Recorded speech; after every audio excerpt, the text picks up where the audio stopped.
Gangster Mukhtar Ansari की heart attack से मौत हो गई है। बांदा जेल में दिल का दौरा पड़ने के बाद उसे अस्पताल ले जाया गया, जहां उसकी मौत हो गई। मऊ गाजीपुर में धारा 144 लागू कर दी गई है। मेडिकल कॉलेज के बाहर सुरक्षा बढ़ाई गई है।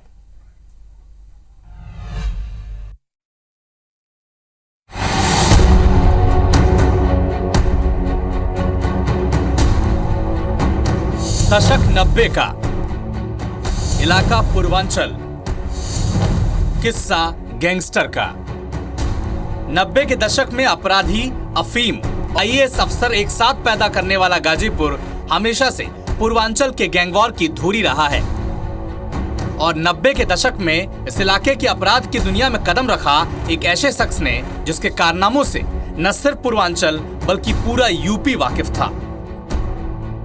तब तक पूर्वांचल में कुख्यात डॉन ब्रजेश सिंह के नाम का डंका बजता था और उसी को देखकर कई अपराधी इसी रास्ते पर चल पड़े थे।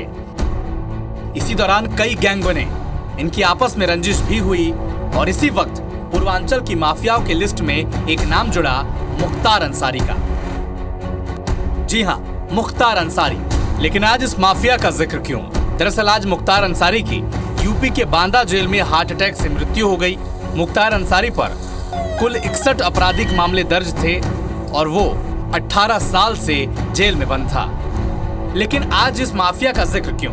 दरअसल मुख्तार अंसारी पर कुल 61 आपराधिक मामले दर्ज हैं और आज ही गाजीपुर एमपी एमएलए कोर्ट ने मुख्तार अंसारी को 10 साल की सजा सुनाई है। हालांकि वो जेल में बंद पिछले 18 साल से है।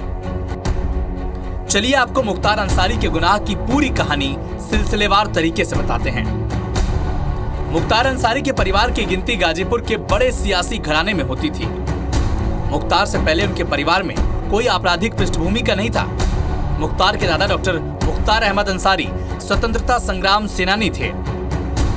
ऐसे हुई क्राइम की दुनिया में मुख्तार की एंट्री। साल 1988 में मुख्तार का नाम क्राइम की दुनिया में पहली बार आया। मंडी परिषद की ठेकेदारी को लेकर लोकल ठेकेदार सच्चिदानंद राय की हत्या के मामले में मुख्तार का नाम सबसे पहले आया और इसी दौरान त्रिभुवन सिंह के कांस्टेबल भाई राजेंद्र सिंह की हत्या कर बनारस में मुख्तार का नाम फैल गया। इसके बाद उसकी दुश्मनी डॉन ब्रजेश सिंह से हुई। 1990 में गाजीपुर जिले के तमाम सरकारी ठेकों पर ब्रजेश सिंह गैंग ने कब्जा शुरू किया। अपने नाम को बनाए रखने के लिए मुख्तार अंसारी के गिरोह से उसका सामना हुआ और यहीं से ब्रजेश सिंह के साथ मुख्तार अंसारी की दुश्मनी की शुरुआत हुई।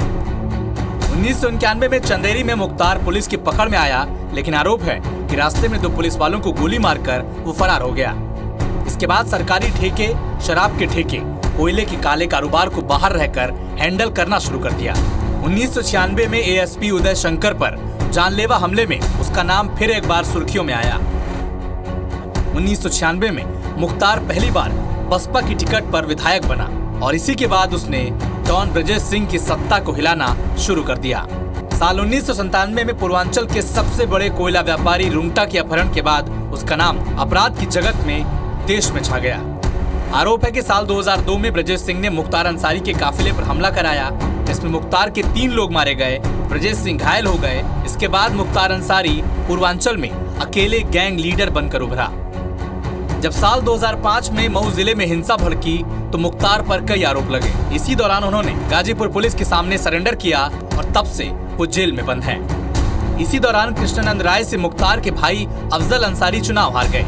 मुख्तार पर आरोप है कि उन्होंने शार्प शूटर मुन्ना बजरंगी की मदद से कृष्णानंद राय की हत्या करवा दी और इसी मामले में साल 2007 में यानी हत्या के 2 साल बाद पुलिस ने मामला दर्ज किया और मुख्तार अंसारी और उसके भाई अफजान अंसारी को सजा मिली।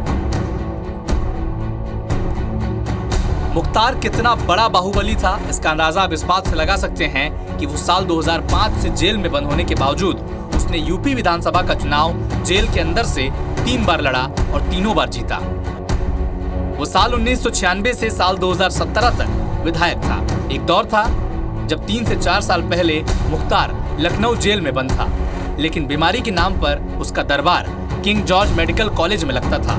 लेकिन अब ये सब बीते दौर की बातें हो गई हैं।